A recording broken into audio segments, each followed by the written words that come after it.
Muy bien, ahora entonces vamos a Josué capítulo 24. Josué capítulo 24. Toda la parte central de Josué que hemos leído contiene las guerras de conquista que realizaron los israelitas después de lo que ya hemos visto juntos. Y así transcurre gran parte de la vida de Josué. Ahora esto ya es cuando él está viejo y ha cumplido su ministerio. Capítulo 24. Reunió Josué a todas las tribus de Israel en Siquem y llamó a los ancianos de Israel, sus príncipes, sus jueces y sus oficiales, y se presentaron delante de Dios. Y dijo Josué a todo el pueblo: Así dice Jehová, Dios de Israel: Vuestros padres habitaron antiguamente al otro lado del río, esto es, Taré, padre de Abraham y de Nacor, y servían a dioses extraños. Hasta aquí, en estos dos primeros versículos, notemos que en toda la explicación que va a hacer, que está haciendo Josué a los israelitas, ya les ha hurgado el avispero. ¿No? Ya les está diciendo algo antipático y que, por supuesto, no les gusta. Les dice: ustedes son hijos de unos paganos. Claro, lo dice un poquito más delicadamente, pero en una forma sumamente clara. Y es bueno que nosotros prestemos atención a eso, porque de vez en cuando se nos suben los humos a la cabeza y nos creemos la gran cosa. Y decimos: nosotros somos cristianos, no somos como la chusma, ¿no?, que está afuera, ellos son inferiores, nosotros somos mejores. Lo mismo pasa en el Nuevo Testamento.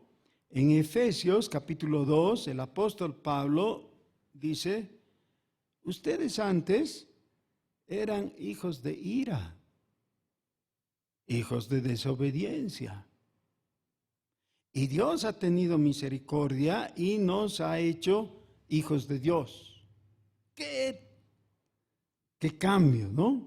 Bueno, pero de vez en cuando es bueno recordar, no somos merecedores por nosotros mismos y nuestros antecedentes no son todos los nobles y puros que quisiéramos. Muy bien. Y entonces, versículo 3 dice: y yo tomé a vuestro padre Abraham del otro lado del río y lo traje por toda la tierra de Canaán y aumenté su descendencia y le di a Isaac. A Isaac di a Jacob y a Esaú di el monte de Seir para que lo poseyese. Pero Jacob y su hijo descendieron a Egipto. Y yo envié a Moisés y a Aarón y herí a Egipto conforme a lo que hice en medio de él, y después os saqué. Aquí está comprimida la historia de los patriarcas y 400 años de historia de los israelitas en Egipto. Saqué a vuestros padres de Egipto, y cuando llegaron al mar, los egipcios siguieron a vuestros padres hasta el mar Rojo con carros y caballería. Y cuando ellos clamaron a Jehová, él puso oscuridad entre vosotros y los egipcios, e hizo venir sobre ellos el mar, el cual los cubrió, y vuestros ojos vieron lo que hice en Egipto. Después estuvisteis muchos días en el desierto. Ese muchos días, recuerden, es 40 años. Yo os introduje en la tierra de los amorreos, que habitaban al otro lado del Jordán, los cuales pelearon contra vosotros. Mas yo los entregué en vuestras manos, y poseísteis su tierra, y los destruí de delante de vosotros. Después se levantó Balac, hijo de Zippor, rey de los moabitas, y peleó contra Israel, y envió a llamar a Balaam, hijo de Beor, para que os maldijese. Mas yo no quise escuchar a Balaam, por lo cual os bendijo repetidamente, y os libré de sus manos. Pasasteis el Jordán y vinisteis a Jericó, y los moradores de Jericó pelearon contra vosotros, los amorreos, fereceos, cananeos, eteos, gergeseos, heveos y jebuseos. A mí me gusta añadirle ahí y bichos feos, pero claro, no podemos añadir a la palabra de Dios. Y yo los entregué en vuestras manos, y envié delante de vosotros tábanos, los cuales los arrojaron de delante de vosotros, esto es, a los 2 reyes de los amorreos, no con tu espada ni con tu arco. No con tu espada ni con tu arco. Es decir, tú no has ganado las batallas por mérito propio, o por tu industria, o por tu valor bélico. No. Esto, aunque pareciera muy cansador y todo, es necesario que recordemos. Muchas veces pensamos en la salvación que Dios nos ha otorgado y nos ponemos a su lado como si nosotros fuéramos participantes de la salvación. Y lo somos como beneficiarios, pero no como autores. El autor de nuestra salvación es únicamente Dios. Eso es imprescindible reconocer. No con tu espada, ni con tu arco. Y os di la tierra por la cual nada trabajasteis, y las ciudades que no edificasteis, en las cuales moráis, y de las viñas y olivares que no plantasteis, coméis. Ahora pues, temed a Jehová y servidle con integridad y en verdad, y quitad de entre vosotros los dioses a los cuales sirvieron vuestros padres al otro lado del río y en Egipto, y servid a Jehová. Ahora, creo que aquí necesitamos hacer una aclaración. ¿Cómo es que ellos tenían dioses? ¿Acaso hay muchos dioses? ¿Y cómo se puede tener a un dios?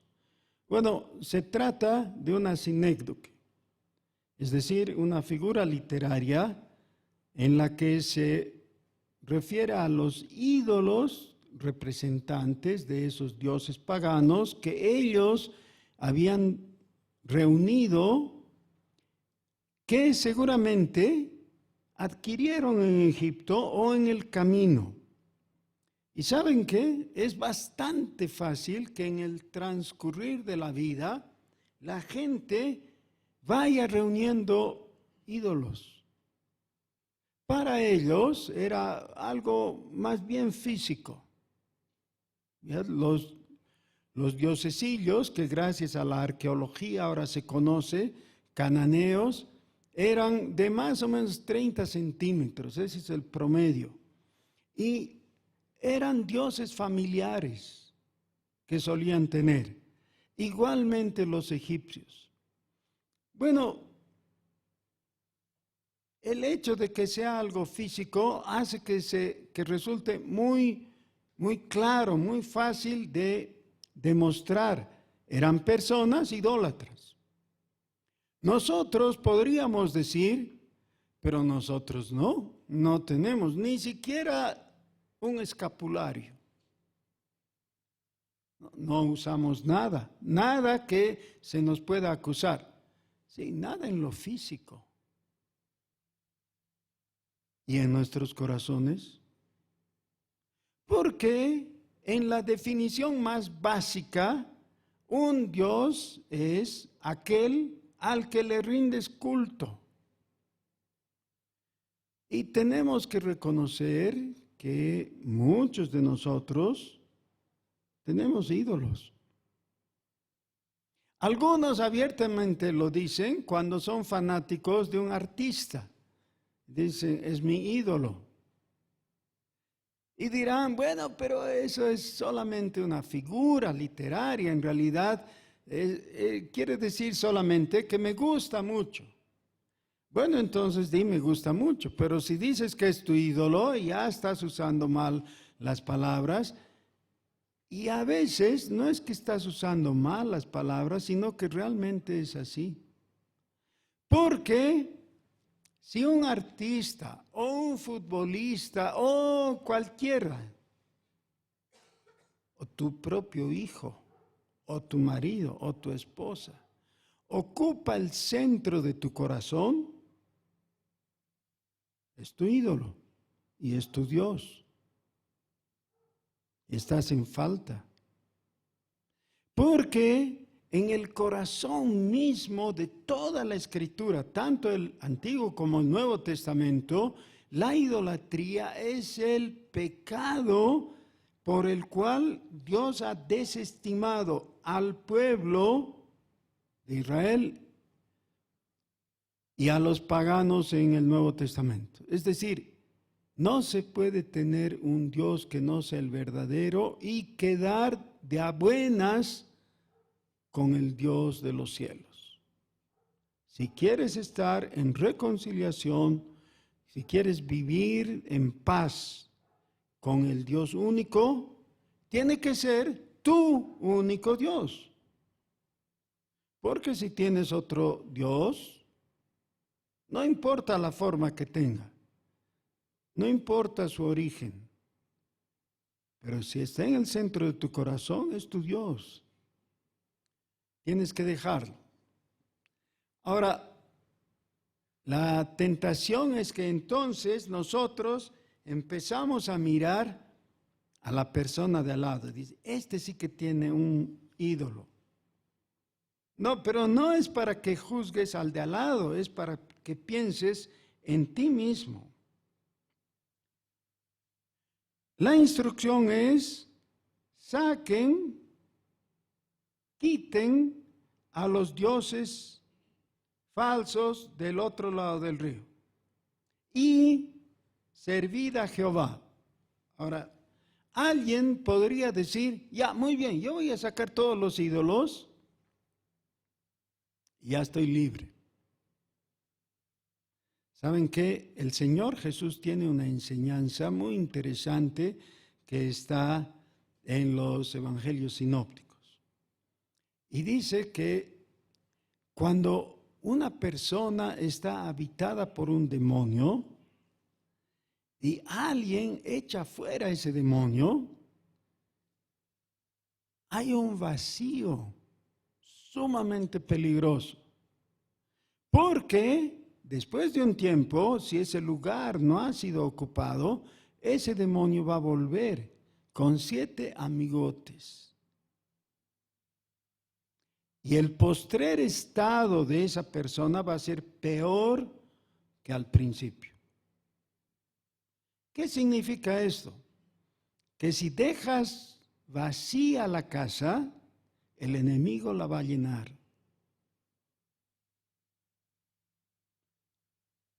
La casa es tu corazón. Si el enemigo sale, la única forma de evitar que vuelva es que alguien más y mejor ocupe esa casa.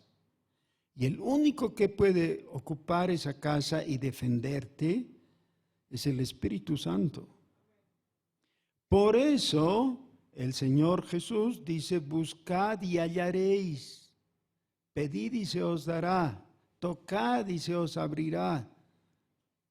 Y Lucas aclara perfectamente en labios del Señor Jesús que Dios da el Espíritu Santo. No está hablando ahí de dinero. Algunos aplican, ¿no? Pedid y se os dará y piensan en dinero enseguida. No está hablando de dinero. Hay otros pasajes que hablan de dinero y de pedirle a Dios y todo, sí, pero ahí no. Ahí está hablando exclusivamente del Espíritu Santo. Entonces, la única forma de asegurar que no vengan peores, es que venga el que puede defenderte, el Espíritu de Cristo. Y por eso dice, y servid a Jehová. Es decir, servid aquí significa adorarle.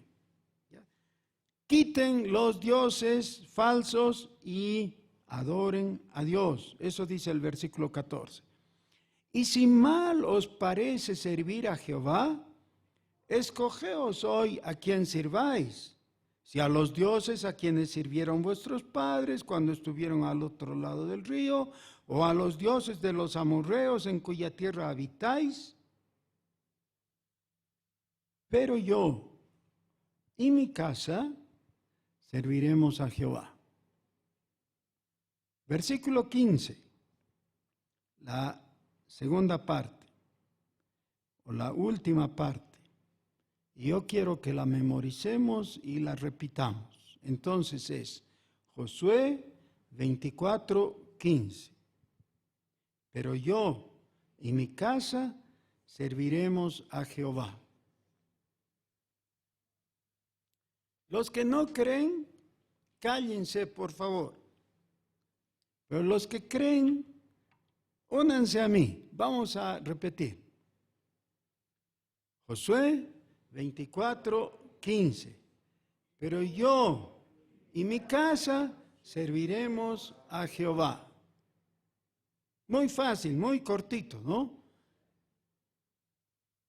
Pero tiene que ser sincero. Josué 24:15. Pero yo y mi casa serviremos a Jehová.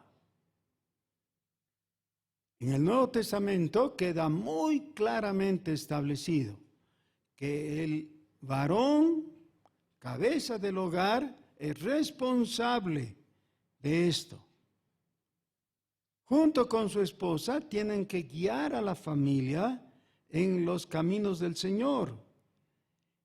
No para obligarles, de nada sirve, no se puede de la oreja obligar a un niño y decirle tienes que adorar a Jesucristo, así no sirve. Tiene que ser en buena forma, pero somos responsables. Ahora, si tu hijo, especialmente hijo pequeño, es irreverente, él tiene que verte serio y saber que tú mismo eres un adorador de Dios. Y con bondad y amor le tomas de la mano y lo guías para que camine junto a ti.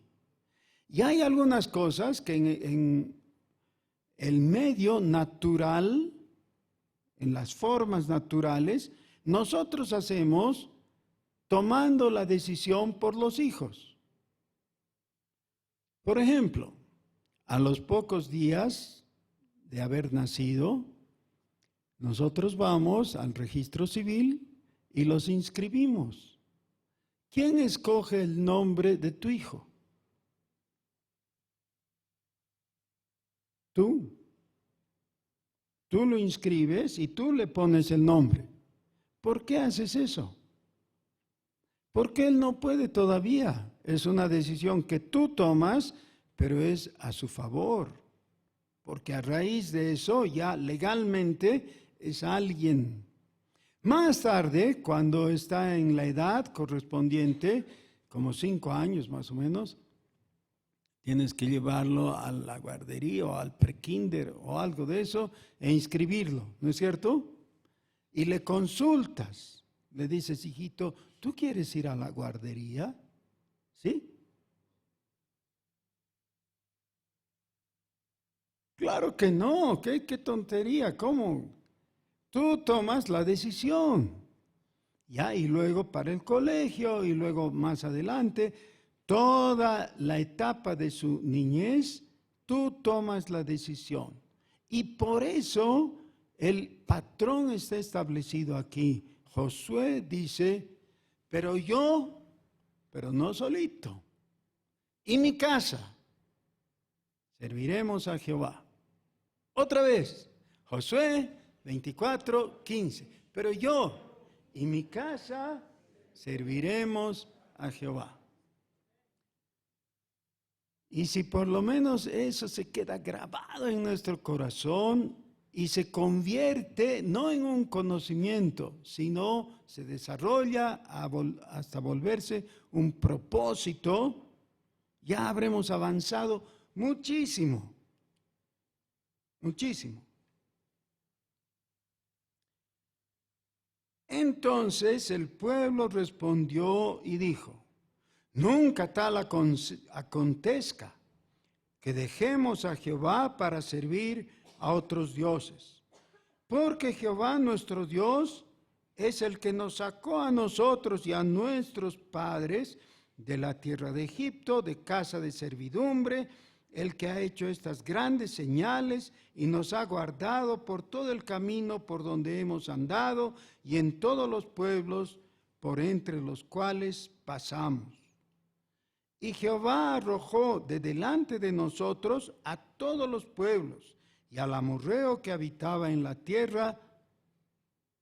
Nosotros pues también serviremos a Jehová, porque Él es nuestro Dios.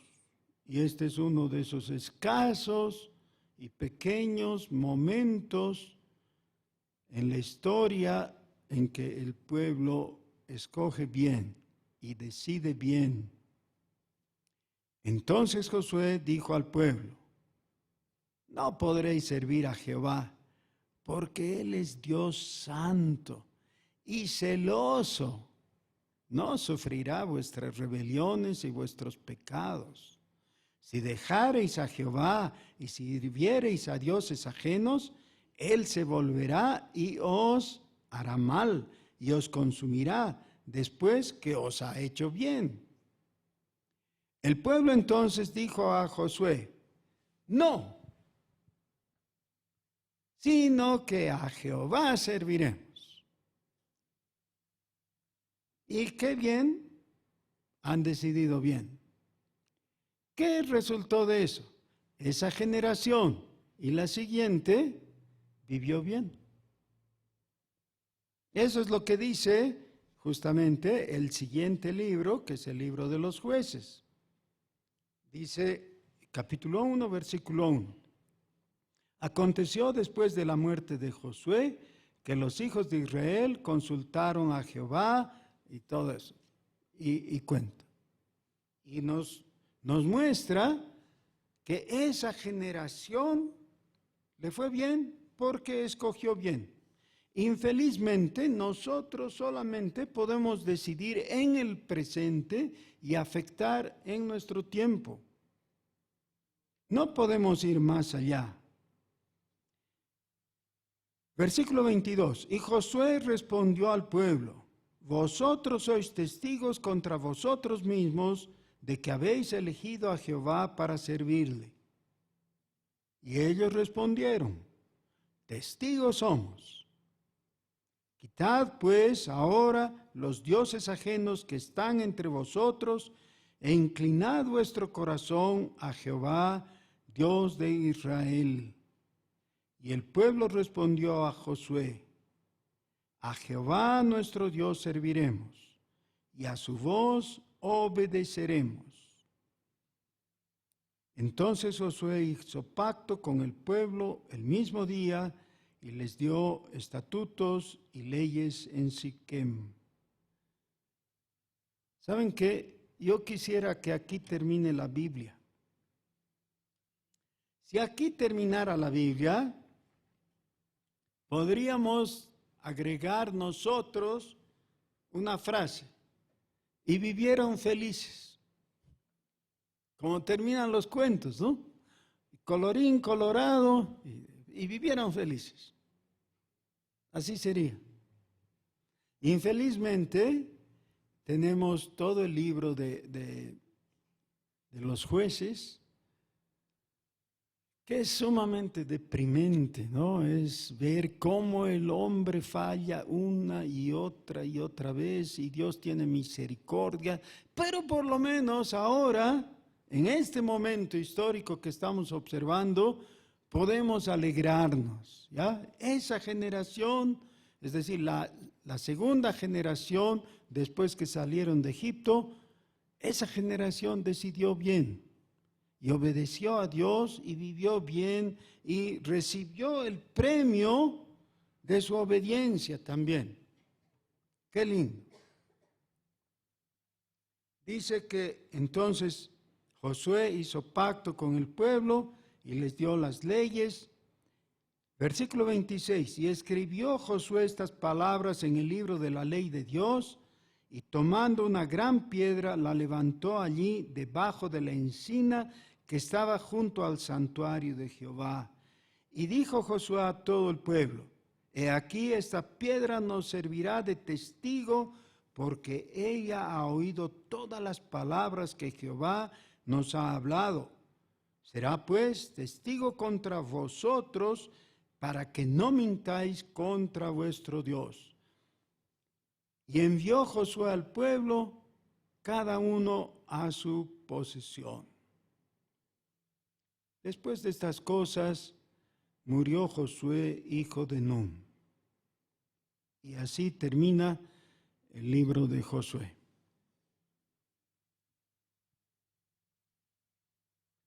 Josué es uno de esos pocos personajes que comenzó bien y terminó bien por la fidelidad de Dios. Pero él también fue fiel. En lo que le tocó, él fue fiel. Esto me alienta mucho. En el Nuevo Testamento, el Señor Jesús toma nombre de este hombre. Josué es el nombre antiguo y Jesús es el nombre presentado, digamos, en su forma más griega. Jesús es un nombre hebreo que originalmente era Josué. En varias cosas es similar. Viene después de Moisés, después de la ley. Y representa la gracia de Dios y el poder. Pero algo que creo que nosotros debemos tomar muy en serio. Las cosas que escogemos, que hacemos en la vida, tienen repercusión. Algunos tenemos que llegar a viejos para darnos cuenta que no podemos escapar a eso. Lo que hemos sembrado, eso cosechamos. Y de vez en cuando no nos gusta. Y es mejor que seamos sinceros y reconozcamos delante de Dios, no he obrado bien y ahora no me va bien. Pero siempre hay una oportunidad en Cristo. Sobre la base del arrepentimiento y de la renovación del Espíritu Santo. Todo eso tiene que comenzar siempre en la misma forma. En ese momento en que tú dejas de mirar lo que estabas mirando y elevas tus ojos a los cielos, mirando a Dios. Y le dices, pero yo y mi casa serviremos a Jehová. ¿Hacemos eso?